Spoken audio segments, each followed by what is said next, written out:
Olá, no ar mais um Painel Regional, seu tradicional programa de debates, sempre aqui ao vivo pela Santa Cecília TV, às 13 horas e 30 minutos, sempre de segunda a sexta-feira.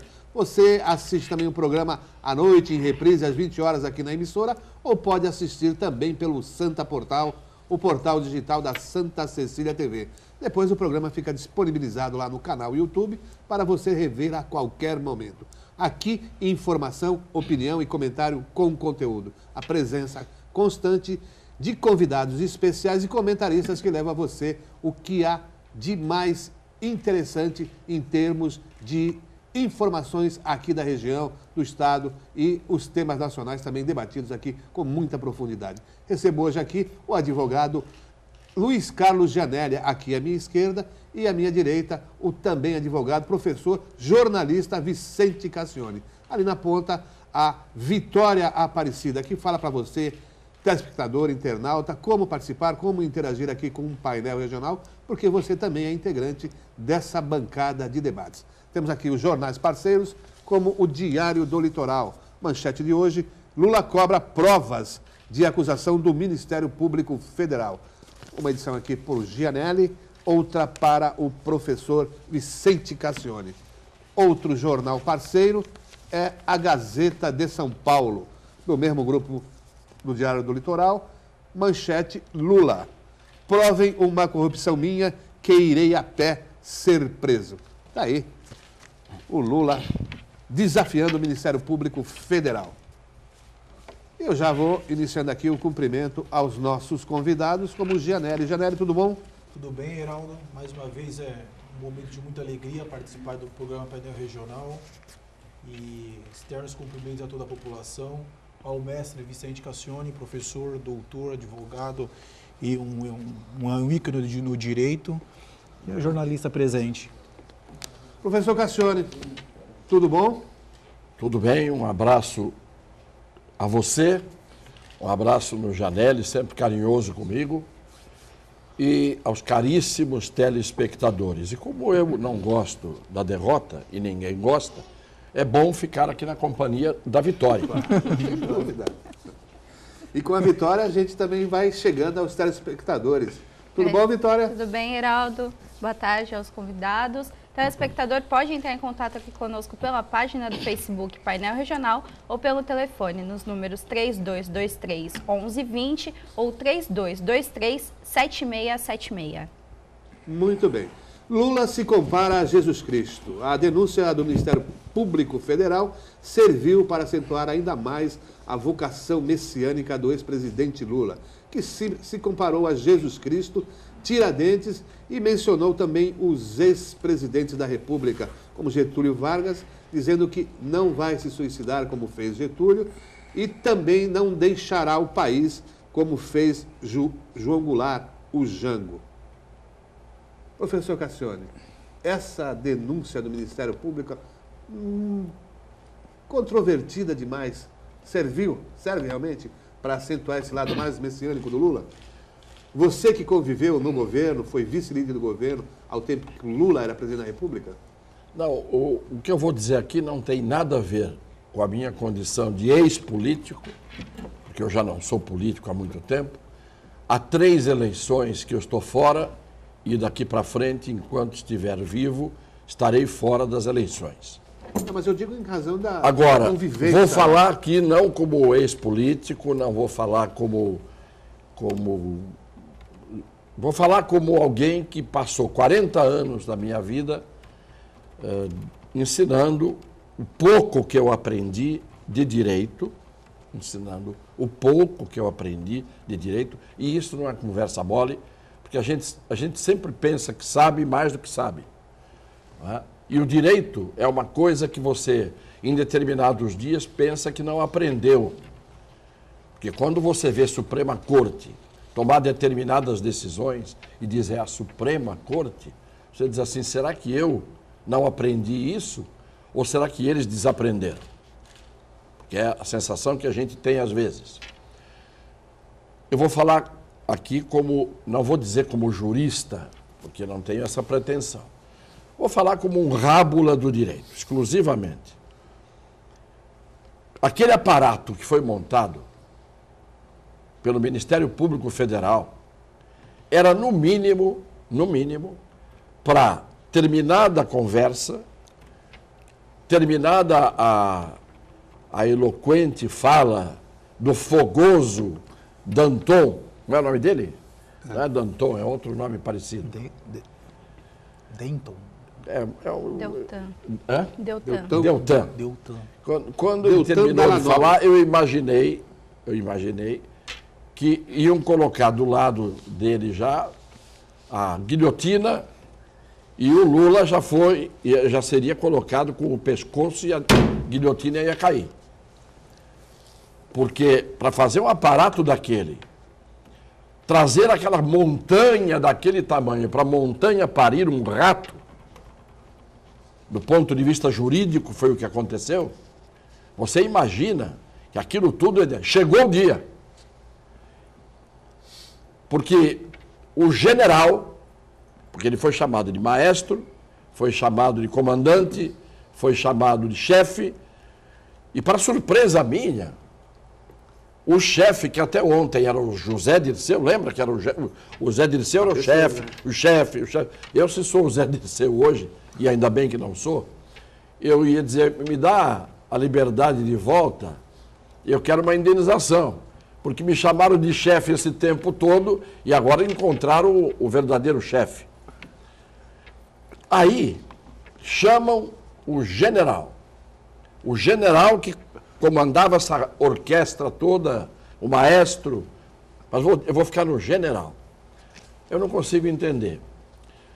A Lava Jato conseguiu pegar os soldados com a boca na botija, conseguiu pegar os cabos, os sargentos, os tenentes, os capitães, os majores e os coronéis.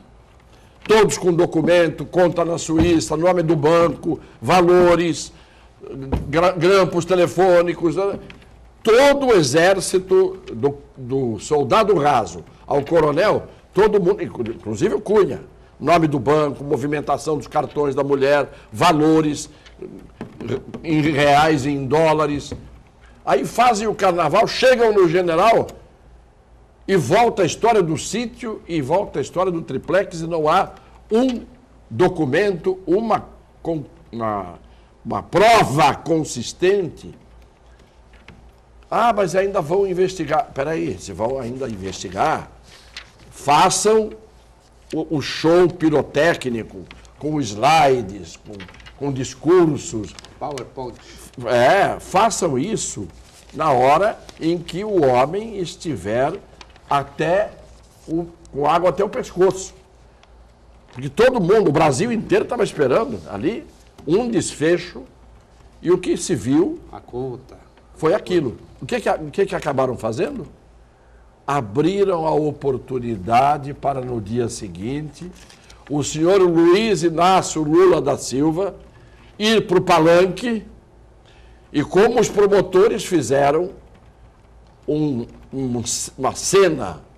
uma cenografia política, deram a bola rolando para o Lula no dia seguinte fazer o que ele sabe, que é subir no palanque e falar politicamente. Então, eu acho que esses jovens promotores têm, de certa maneira, aquela coisa da ejaculação precoce.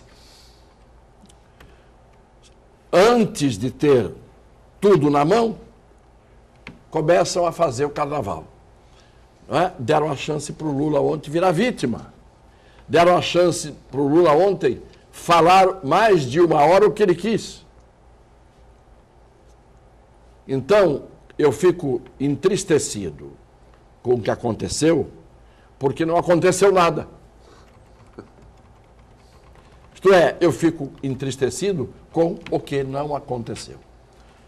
Falei aqui como jurista. Agora vou dizer, como jurista. Todo mundo se diz jurista e também eu sou jurista.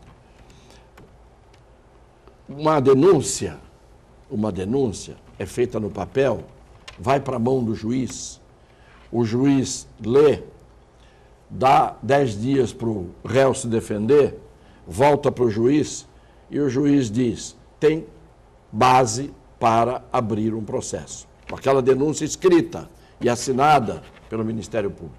Abre o processo e aí, durante o processo, você vai fazer as provas que faltam ou que complementam as provas que baseiam a denúncia ou os indícios fortes. Você não precisa ter prova na hora da denúncia, mas fortes indícios, indícios suficientes. Não é? E aí, no final do processo, tem prova ou não tem prova. Tem prova, condena e condena para valer. Não tem prova, absolve. É assim que se faz. Ministério Público não foi feito para atuar na televisão. Ministério Público foi feito para atuar no papel. Ministério Público foi feito para atuar na sombra, não com os holofotes em cima. Agora, quando tem uma prova forte, contundente, uma grande descoberta, que finalmente eles conseguiram pegar com as mãos, aí sim, liga os holofotes. Que eu vou mostrar para o Brasil aquilo que todo mundo negava, e está aqui a prova. Se não, deixa o holofote desligado. Porque ligou o holofote na quarta-feira, em Curitiba, na quinta, o Lula ligou o holofote em São Paulo e fez o carnaval dele. Tá certo? Esta é a opinião de uma pessoa que nesse momento é absolutamente neutra do ponto de vista político. Estou fora da política. Mas de direito eu entendo um pouco. E não é de hoje. Não é de hoje que eu venho dizendo. Tem muito mais holofote do que imagem para mostrar. Tem muito mais protagonista de palco para teatro do que para justiça. Gostem ou não gostem, esta é a minha opinião. Ô, Janelli, a frase que viralizou, inclusive, nas redes sociais é: não temos prova, mas temos convicção. Agora, os procuradores foram para os jornais e disseram que a frase foi pensada fora de contexto. Mas, de qualquer maneira... Eu não acredito que realmente o procurador tenha falado uma frase desta, até por cuidado da sua própria imagem, né? Ele sabe que para se ingressar, como o doutor Cassiano acabou de falar agora, para se ingressar com uma ação penal, tem que ter no mínimo indício suficiente de autoria e a prova da materialidade. E ele, como um procurador da República que é, com o conhecimento técnico que ele tem, ele não poderia apresentar uma frase nesse sentido. E eu não acredito que isso seja verdade. Mas a frase foi meio dúbia, olha. A frase correta, ó. Provas são pedaços de realidade que geram convicção sobre um determinado fato ou hipótese. Todas essas informações e essas provas, analisadas como num quebra-cabeça, permitem formar seguramente a figura de Lula no comando do esquema criminoso identificado na Lava Jato, disse Dallagnol. Então, mas mesmo dessa maneira, o Heraldo, não está errado ele utilizar essa expressão, porque para você ingressar com uma ação penal, tem que ter indícios de autoria. O que significa indícios? É uma prova indireta que se refere a um determinado fato. Então, isso, pelos depoimentos que estão nos autos do processo, há indício suficiente para se ingressar com essa ação penal.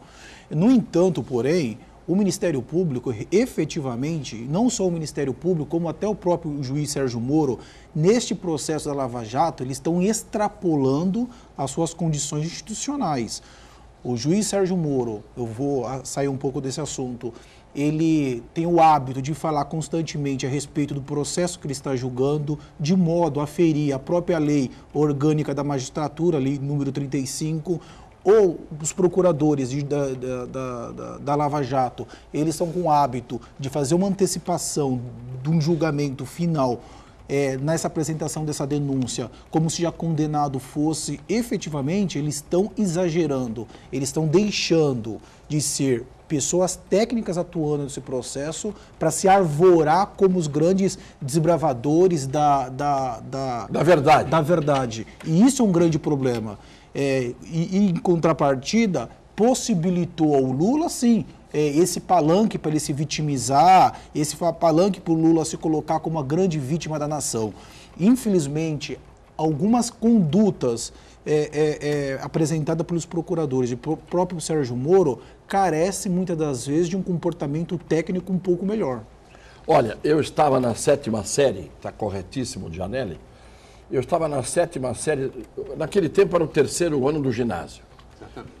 7ª série, eu tinha um professor de ciências chamado professor Alexandre.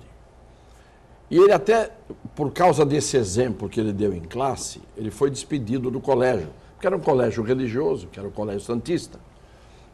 E ele deu esse exemplo em classe, algum aluno contou para o pai, algum pai foi ao diretor e disse que ele não podia ter dado esse exemplo. Ele foi para explicar para nós, professor de ciências, a diferença entre indício e prova. Ele disse assim, você vê entrar no mato um rapaz e uma moça. Entram lá no matagal. Daí, depois de uns 4, 5 minutos, sai o rapaz se vestindo, se arrumando, colocando o cinto, e sai a moça também, logo depois, se recompondo. Aí a classe, nós éramos todos, naquela altura, 7ª série, tínhamos 14 anos de idade, todo mundo já rindo na malícia. Ele falou, o que vocês acham que eles foram fazer lá atrás, no mato? Aí todo mundo dando risada, ninguém tinha coragem de dizer. Ele falou, eles podem ter ido fazer necessidades fisiológicas. Veja, a cena deles entrarem lá e saírem de lá é um indício de que eles poderiam ter ido ter relações sexuais. Mas eles poderiam ter ido fazer outra coisa, como essa que eu acabei de dizer e que o professor disse no dia. Então, o indício, ele começa a fazer com que a gente vislumbre, e vislumbrar não é ver.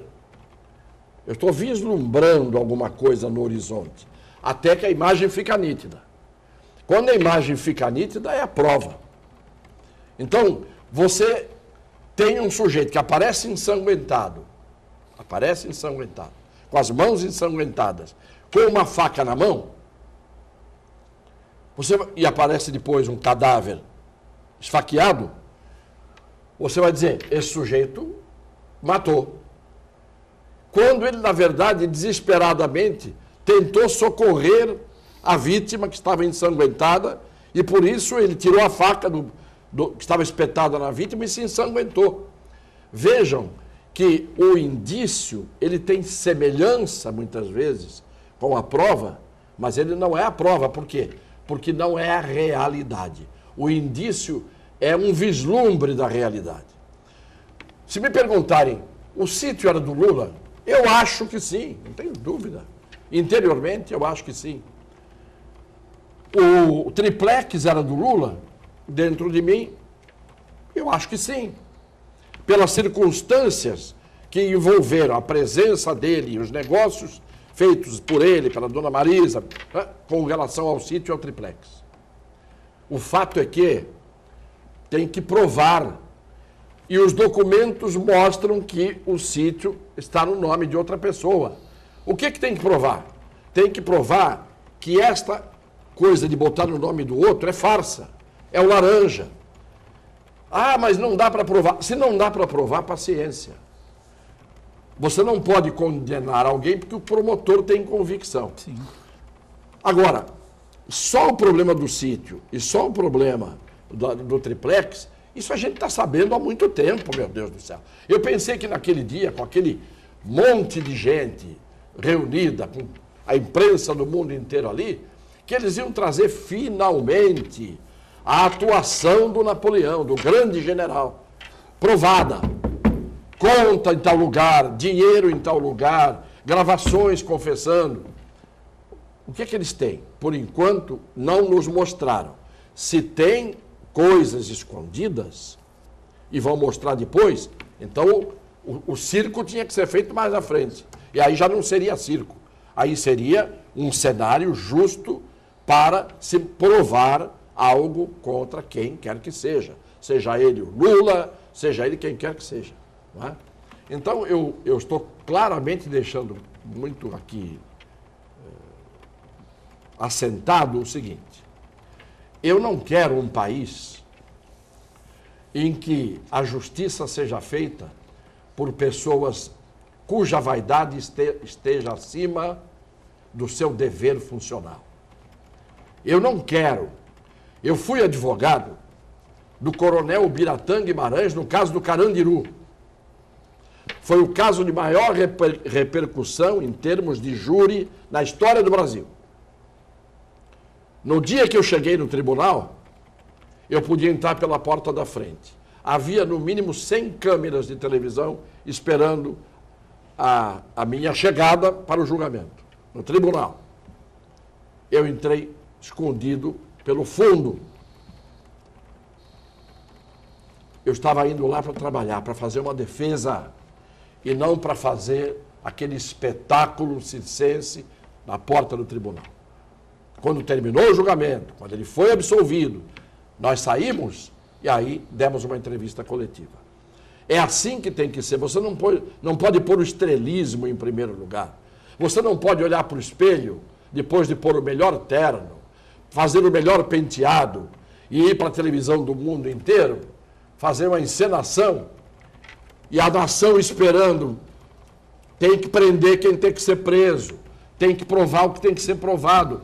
A impressão que a gente tem é que o Lava Jato foi feito, a Operação Lava Jato foi feita como uma criança que põe um cubo, quando a gente era criança, lembra? Um cubo em cima do outro, vai fazendo uma torrinha. Um cubo em cima do outro. Quando a torre está pronta, qual era o prazer da gente? Dar um tapa e derrubar tudo. A impressão que está dando é que a Lava Jato foi feita para acabar mal, para não pegar ninguém. A Lava Jato foi feita para ser autodestruída. A Lava Jato foi feita e acabou envaidecendo de tal maneira as pessoas que as pessoas esqueceram da Lava Jato. Janelli, para encerrar esse bloco, esses fatos levados aí pelo Ministério Público Federal contamina a investigação, o processo, enfraquece a instituição do Ministério Público Federal? Eu acho que a instituição não, porque o Ministério Público e a magistratura, esse caso, tanto do Sérgio Moro quanto dos procuradores, é algo que é uma exceção. A gente raramente a gente vê, pelo menos a magistratura, magistrados se apresentando e fazendo comunicação de processo que eles estão julgando e tudo. A instituição não afeta, mas que afeta a credibilidade do próprio Ministério Público.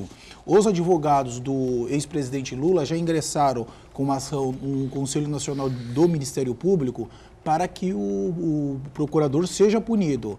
E efetivamente você coloca a sociedade numa situação em que a sociedade está esperando uma prova mais concreta, mais séria, e ali um espetáculo completo. Isso pesa contra o próprio procurador. Mas o Ministério Público acho que não é afetado por isso. A magistratura, num conceito geral, não é afetada pelas ações que o Sérgio Moro tem muitas vezes para querer aparecer, comentando e dando entrevista a respeito do processo que ele está sendo julgado. Mas a ele, sim, ele coloca uma situação de bastante descrédito perante a própria sociedade. Muito bem, vamos fazer um pequeno intervalo, a gente já retorna daqui a pouquinho para a continuidade do debate de hoje aqui no Painel Regional. Olá, já de retorno aqui para o segundo bloco do Painel Regional. Vamos falar um pouquinho agora sobre eleição política em Santos. Janelli, o Ibope, junto com a TV Tribuna, divulgaram ontem uma pesquisa que aponta aí a liderança do atual prefeito, Paulo Alexandre Barbosa, com 63% já na disputa eleitoral, ele como candidato à reeleição. Você sabe que antes de o Janelli falar, eu só quero alertar o seguinte: a lei eleitoral, que foi feita para esconder os candidatos, ela permite a divulgação da pesquisa, mas não permite comentários sobre a pesquisa. Então, só estou dizendo isso aqui para a gente amanhã não ter problemas com a justiça eleitoral. Eu acharia normalíssimo, como em qualquer lugar do mundo, que a gente pudesse comentar a pesquisa. Tem um resultado, a pesquisa apareceu, todo mundo pode comentar a pesquisa, desde que não se coloque numa posição favorável ou desfavorável a um e a outro. Então, é só para dar uma ideia de que os números podem ser divulgados, mas a gente não pode comentar a pesquisa. O comentário que se fala em relação ao processo eleitoral, à corrida eleitoral e o que mostra exatamente a pesquisa. Não que estejamos favoráveis a esse ou aquele. O que a pergunta, inclusive, que eu ia fazer e faço agora nesse momento ao Gianelli, com base nesses números, está praticamente confirmada aí que nós vamos ter eleição e a vitória do Paulo Alexandre Barbosa em primeiro turno. A se confirmar esses números. Sim. E a gente tem que levar em conta o seguinte, o Ibope já errou e errou feio aqui em Santos. Só para dar um exemplo, e foi bom você dizer isso, né? Vamos dar o meu exemplo. Eu fui candidato a prefeito em 1992. Janelli nem lembra disso, que não tinha, ainda estava de fraldas. Né? Mas eu fui candidato em 92. 2 dias antes da eleição, o Ibope me deu em 5º lugar. Na minha frente estava Davi Capistrano, que tinha sido secretário de saúde da Telma. Estava na minha frente Beto Mansur, que na altura era deputado federal. Estava na minha frente Oswaldo Justo, que era deputado estadual e tinha sido prefeito de Santos com larga aprovação. E estava na minha frente Coiu Irra, que era deputado federal e tinha sido prefeito de São Vicente, com um gesto digno de renunciar, inclusive, quando estenderam os mandatos. Então eu apareci em último, 4 na minha frente. 2 dias depois teve a eleição. Apurados os votos, eu tive mais votos do que a soma dos votos do Beto Mansur, do Coiu Irra e do Oswaldo Justo, e fui para o 2º turno com o Davi Capistrano. Então você veja como as pesquisas, às vezes, são absolutamente endoidecidas, para dizer o light aqui. Né? Para dizer o light aqui. Agora, a gente tem que ter o direito de falar sobre isso. A gente tem que ter o direito de opinar. A gente tem que ter o direito... A eleição não é secreta, a não ser no voto. O candidato não pode ficar secreto, oculto, escondido, que ninguém sabe quem é. Você pergunta para as pessoas na rua e as pessoas não sabem quem são os candidatos a vereador. E como é que vão saber? Como é que podem saber? Como é que você pode votar no dia 2 de outubro num vereador se você não for da panela do vereador, da família do vereador e do círculo de amizades do vereador ou do curral do vereador? Quem são os candidatos a vereador? Quantos candidatos a vereador você conhece, além dos que já são vereadores? Não é? Então, é o tal negócio. Você tem que ter, de alguma maneira, a possibilidade da crítica, a possibilidade do comentário, a possibilidade do elogio, em suma, é um processo democrático em que todo mundo, na hora do voto, sim, cada um vota em quem ele quiser, lá, ele. Mas o comentário você pode fazer. Se você pode fazer o candidato andar na rua distribuindo santinho, por que nós não podemos aqui comentar a respeito disso? É por isso que o Gianelli vai comentar e pode comentar. Pode, porque sim. Aqui nós não toleramos censura. Não é censura, é a força da lei torta. Sim, mas primeiro vai ter que mudar a Constituição, né, Cassione? Para nos impedir de levar a opinião aqui. Logo que saiu a primeira pesquisa, eu achei que aquela pesquisa era muito prematura para avaliar se o Paulo Alexandre Barbosa teria condições ou não de lograr êxito logo no primeiro turno. Eu imaginei que no decorrer do processo eleitoral, à medida que os demais concorrentes apresentassem as dificuldades que teve de gestão por parte do Paulo e alguns gargalos que tem aqui em Santos, o Paulo ia ter uma certa dificuldade. Mas até faço a minha culpa que eu errei. O Paulo cada vez cresce mais nesse processo eleitoral, os candidatos que se opõem a ele não estão conseguindo aproveitar as dificuldades que tiveram no governo do Paulo Alexandre Barbosa, e a tendência que parece neste momento é que ele vai lograr êxito e vai ser eleito logo no primeiro turno. Porque acontece o seguinte, professor, o tempo de televisão e o programa de televisão de um candidato em relação a outro faz uma diferença extraordinária. Você veja o João Dória em São Paulo, que nunca ninguém imaginava que ia chegar aonde já chegou, está encostado já no russomano e provavelmente vai ganhar a eleição. Por quê? Porque o tempo de televisão, quando você tem um candidato que dispõe de um tempo em que ele pode falar, explicar, dizer tudo o que ele quiser, e os outros candidatos não têm, a não ser condição de dizer uma frase, isso é um processo distorcido que leva à escolha deficiente. Como é que eu posso escolher entre o que eu vejo, que eu conheço, o que está falando comigo bastante tempo, e o outro que eu só escuto ele dizer uma frase? Não é? Não dá. Aqui mesmo aconteceu que quarta-feira teve um telespectador que mandou para cá um e-mail, e a Vitória estava aqui, é testemunha, dizendo que eu não iria votar em ninguém. Foi ou não foi? Foi. Aí eu não posso falar? Tenho que falar. Eu não vou votar em ninguém? Não, vou. E pode a justiça achar ruim ou não? Como é que eu não vou votar em ninguém? Isso se espalha, dá a impressão, porque um dia eu fiz aqui lá atrás um comentário, que deveria um dia o povo brasileiro, maciçamente, unanimemente, num pacto social, ninguém ir para a eleição no Brasil inteiro, não apareceria ninguém em nenhuma sessão eleitoral para votar. Ia ser um branco geral. O que aconteceu? Ninguém foi votar. No dia seguinte, as coisas mudariam. Porque na hora que a nação inteira, num pacto social, dissesse, não vamos. Muito bem. Isso que eu disse lá atrás é uma tese, claro, uma tese que não vai se realizar nunca, porque não há como você fazer com que o povo inteiro, numa manifestação de protesto, apesar de ter gente boa, candidatos, você não tem condição de fazer com que o Brasil inteiro fique em casa no dia da eleição. Então, como não é assim, não foi isso que eu disse. Como algumas pessoas acham que foi isso, e o telespectador disse isso, e a Vitória, inclusive, leu, que eu não iria votar em ninguém, eu tenho que dizer como é que eu não vou votar em ninguém. E desculpe ter que dizer, meu filho é candidato a vereador.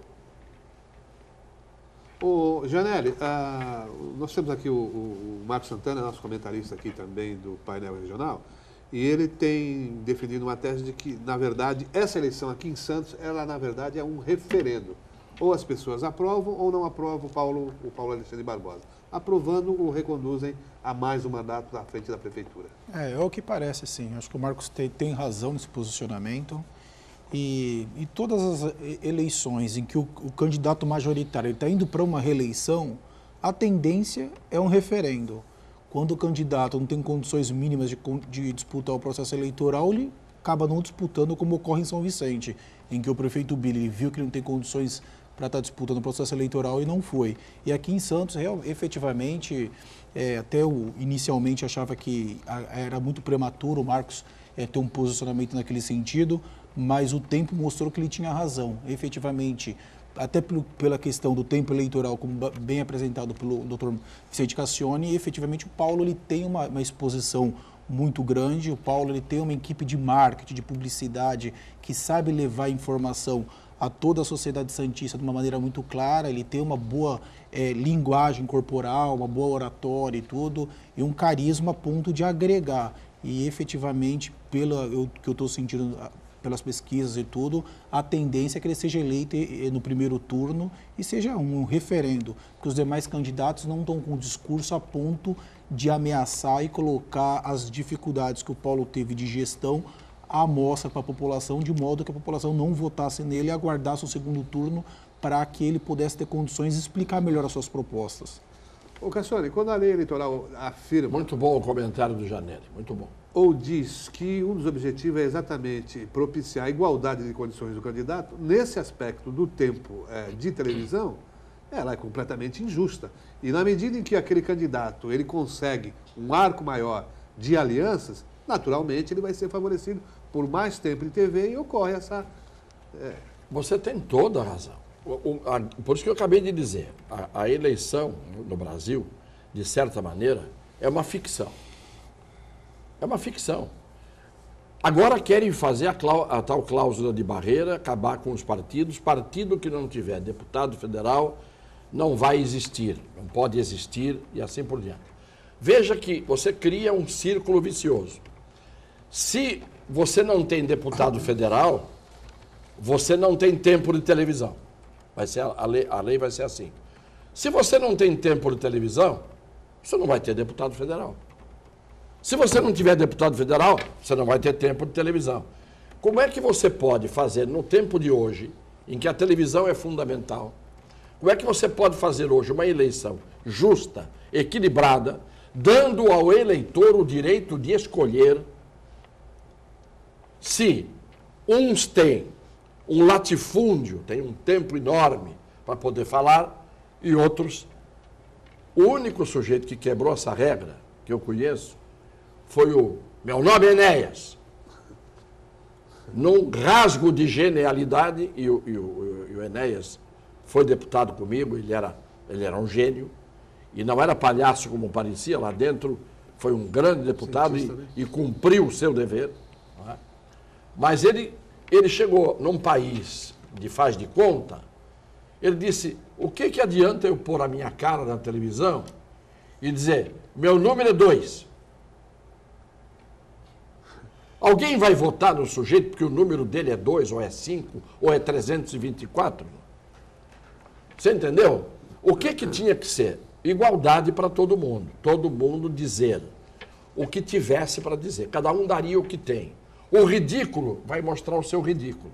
O sério vai mostrar a sua seriedade. O que tem propostas vai fazer propostas. O que não fez o que prometeu vai ter que explicar por que não fez o que prometeu. E assim por diante. Aí nasce o debate.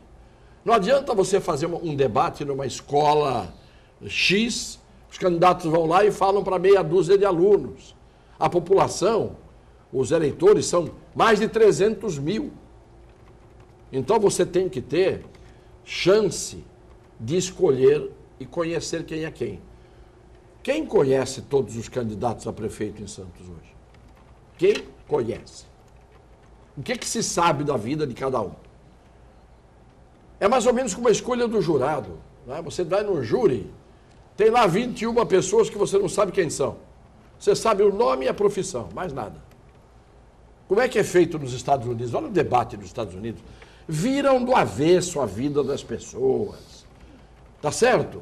Vão fundo no pulmão da Hillary Clinton. Vão fundo no cérebro louco do Trump. Aquilo é feito de uma forma que vem tudo à tona.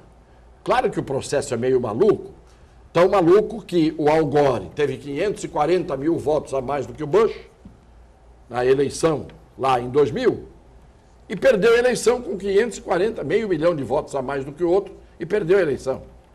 Lá o processo tem conta daqui, conta de lá, subtrai, multiplica, divide. O voto de um delegado vale mais do que o outro. Então, ali é complicado nesse aspecto. Mas lá, pelo menos, financiamento de campanha é livre, o sujeito gasta milhões. Porque é aquela história. Qual é a diferença entre a propina, depois que as pessoas são eleitas, e a doação de campanha antes de as pessoas serem eleitas? A mesma OAS que foi propinadora durante o governo Lula, abasteceu a campanha do adversário dele, dando milhões para a campanha dos outros. Isto é, você tem o anjo e o demônio.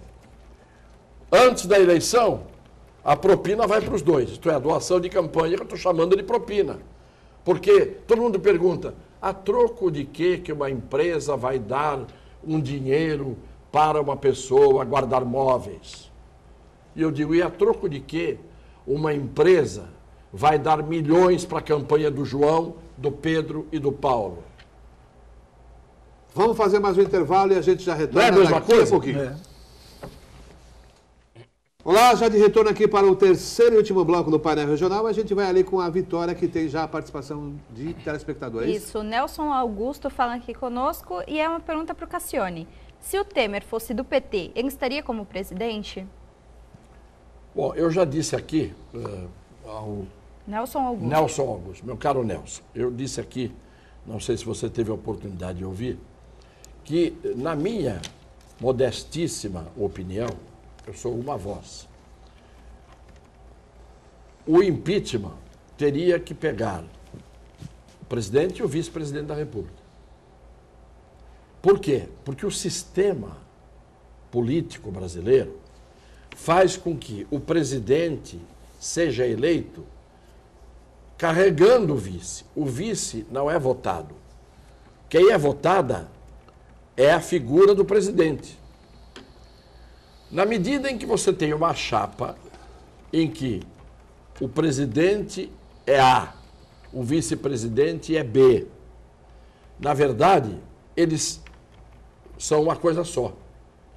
Tanto que saiu a presidente para fazer uma viagem, o vice-presidente assumiu e assinou papéis que ela, se estivesse lá, assinaria ela. Então, aquilo que o governo fez não é um ato da pessoa física da presidente da República. É um ato da presidência da República. E não da presidente ou do vice-presidente. Então, na hora que você decreta o impeachment, porque o governo praticou crime de responsabilidade, e crime de responsabilidade não é crime penal, o crime de responsabilidade tem o nome de crime, mas ele é diferente do crime do Código Penal. Então, ele tem um componente político, o processo de impeachment. Porque ninguém sofre impeachment. O processo tem o nome de processo de impeachment. O que a pessoa sofre é a perda do cargo e, ao mesmo tempo, a perda dos seus direitos políticos. O que, erroneamente, não se fez no caso da Dilma. Porque não dá para separar uma coisa da outra. É uma pena única. Tanto que a Constituição diz perda do cargo com perda de direitos políticos, além de outras sanções judiciais cabíveis.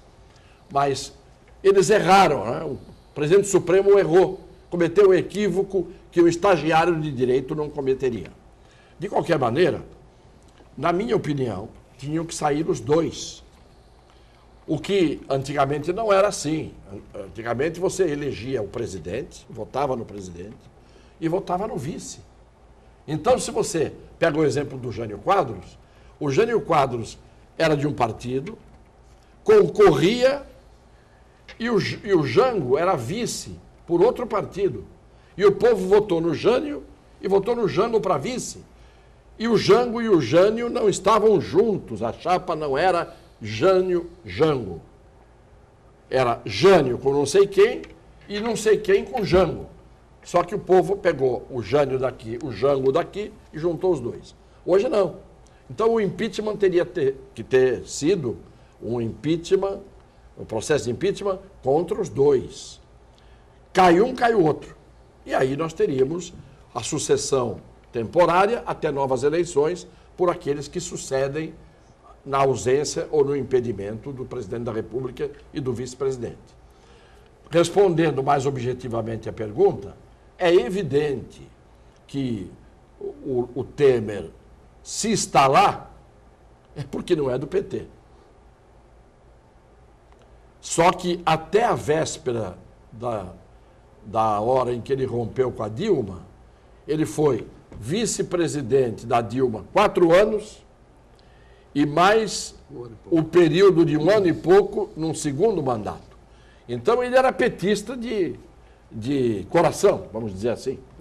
Ou o petista era, na verdade, um PMDBista de coração. Não é? É o que a gente vê. São essas aberrações, são esses Frankensteins que o Brasil produz. O Brasil produz esses Frankensteins, que é a cabeça de homem tronco de homem com corpo de cavalo. Não é? O centauro. São os monstros que são concebidos por aqueles que fazem a política no Brasil. Não todos, mas pela maioria, porque é a maioria que decide. Não é? Às vezes não, às vezes a minoria forte. Por que o Rodrigo Maia foi eleito presidente da Câmara, sendo do DEM, com o apoio do PT? Você imaginaria alguma vez o óleo e a água se namorando, não? É? O Rodrigo Maia foi eleito com o apoio do PT. Era do DEM, é do DEM. E é genro do Moreira Franco, que é a iminência parda, que não aparece, que está por trás do Temer. Então, meus caros telespectadores, algumas pessoas dizem que eu digo coisas importantes. Não é que eu digo coisas importantes, eu vivi muito. Quem vive muito e com os olhos abertos e observando, é como quem dirige um automóvel na estrada. Tem que estar de olho, porque se você simplesmente abaixar a cabeça e dormir, em algum lugar você vai bater. Então eu passei a vida observando as pessoas, observando as reações humanas, observando os cães, vendo a diferença entre os que abanam o rabo e os que não têm rabo para abanar e por isso podem enganar. Somos nós não temos rabo. Não é? Pelo menos o rabo a que me refiro, aquele que é o apêndice da coluna, como os cachorros têm. Está falando de rabo preso também, né? Não, nem o ser humano não tem rabo preso, porque não tem rabo. Fica mais fácil. Fica mais fácil. Fica mais fácil. Fica mais preso. Fica mais fácil. Ele não precisa prender rabo em lugar nenhum. Ele prende outra coisa. Ele prende a ética dele, que ele não tem. Ele prende a moral dele. Ele prende a falta de vergonha, muitas vezes. É isso que fica preso. Ô Janelli, eu penso assim também que, no caso do impeachment, teriam que ser afastados não só o presidente, como também o seu vice. Inclusive tem uma ação no Congresso Nacional que o PSDB entrou contra o PT, correspondente à prestação de contas, né? O Michel Temer está querendo utilizar a tese para fazer a prestação de contas individualizada, haja vista que o Gilmar Mendes já adiantou que não, que a prestação de conta é conjunta por entender que é uma instituição, um corpo jurídico único. Claro. E o Gilmar Mendes já antecipou que não, e isso está sendo um grande encalço, e com certeza a análise dessa ação que está no TSE vai ser julgada agora no ano de 2017. E se efetivamente for considerado que o Temer tem que sair do poder, vai ter que ter uma eleição indireta por meio do Congresso Nacional, haja vista que já superaram o período, mais a metade do mandato para o qual ele foi eleito. E aí vai ser uma eleição dentro do Congresso Nacional para terminar esse mandato de 2 anos, para 2018, e aí sim vai ter uma eleição direta para a população escolher quem será o próximo presidente da República. Mas a gente tem que analisar que efetivamente o PMDB e o PT, eles se alçaram, se apresentaram para a população com um programa de gestão próprio deles, né? E esse Frankenstein, como bem apresentou o Dr. Cassione, do sistema político, imputa à sociedade se deparar com essa situação. O candidato que é representado por determinado tipo de segmento político, que ele representaria aquele segmento social, no outro momento esse candidato já não mais representa, porque o fisiologismo do momento político já não o apresenta como representante dali. Então, nós precisamos efetivamente ter uma reforma política, pautar aquilo que é efetivamente importante para a sociedade, de modo que a sociedade tenha condições de votar em pessoas que tenham uma relação muito mais próxima, uma história de defesa de direitos, defesa de posicionamento muito clara. Você tem filhos? Não tenho. Não tem. Quando você tiver, eles provavelmente crescerão saudáveis, dignos como você, e terão filhos. E você terá netos. O seu neto provavelmente estará aqui, você já não estará, eu não estarei, nem o Heraldo, dizendo que nós precisaremos de uma reforma política. que esta política, reforma política, não será feita pelos políticos. Esses políticos não farão reforma política. O que o Ministério Público, o que o PT, o que os segmentos desses movimentos sociais, o que a política brasileira está forjando hoje é sangue na rua. Que eu digo há muito tempo isso. E quem gravar isso, um dia vai pegar o pendrive, vai colocar e vai ver que é o que vai acontecer. E aí é que nasce uma reforma política, como na França, né? Quando as guilhotinas começaram a funcionar. E, infelizmente, as pessoas não enxergam. Quando você tem, como nós falamos aqui, metade do país, dos Estados Unidos, que é a potência mundial, com 50% dos votos, metade desse povo, votando nesse Donald Trump, o que é que você pode esperar, não é, da cabeça dos homens no mundo em que nós vivemos, nesse mundo moderno, da modernidade? Você está vendo monstruosidades em tudo. Não é só nos sistemas, é no comportamento, é na maneira de pensar. Eu costumo dizer, a crise que nós vivemos hoje é crise de mentalidade. É a pior crise que tem, porque as pessoas perderam a capacidade de observar, de julgar e de compreender. Falta compreensão. As pessoas estão ligadas em coisas que distraem, entretenimentos, entendeu? E isto faz com que as pessoas ouçam informações esparsas que não são sólidas, consistentes. Pega os jornalistas nesse episódio de uma semana para cá, desde a queda do Cunha para hoje. Jornalistas considerados de peso. As menininhas do Jô, todas brejeiras, dando aqueles sorrisinhos, fazendo piadinhas. Jornalistas que tinham que ter peso, que tinham que formar opinião pública. Você pega o Merval Pereira, por exemplo, né? Membro da Academia Brasileira de Letras. Membro da Academia Brasileira de Letras. Ele faz comentários de torcedor de time de futebol, politicamente. Comentários de torcedor de time de futebol, politicamente. É uma coisa que você não... Outro dia ele falou, membro da Academia, se a gente prevesse, a gente diz se você visse ou se você vesse. Se você previsse ou se você prevesse. Esse membro da Academia de Letras, na televisão outro dia, falou, se a gente prevesse, entendeu? Está lá, grande comentarista, torcedor de carteirinha. A gente tem que ser limpo, não tem que torcer para ninguém. Quem está errado, seja de que partido for. Admitir os erros se a gente errar. Se a gente for enganado, admitir que foi enganado. Agora, fica agarrado numa torcida, acaba quebrando o pau na arquibancada. Muito bem, com a explanação do professor Cassione, a gente vai encerrando o painel regional desta sexta-feira e segunda-feira estaremos juntos. Agradeço aqui ao Janelli, agradeço ao professor Cassione, a Vitória. Bom final de semana a todos e até segunda. Muito obrigado.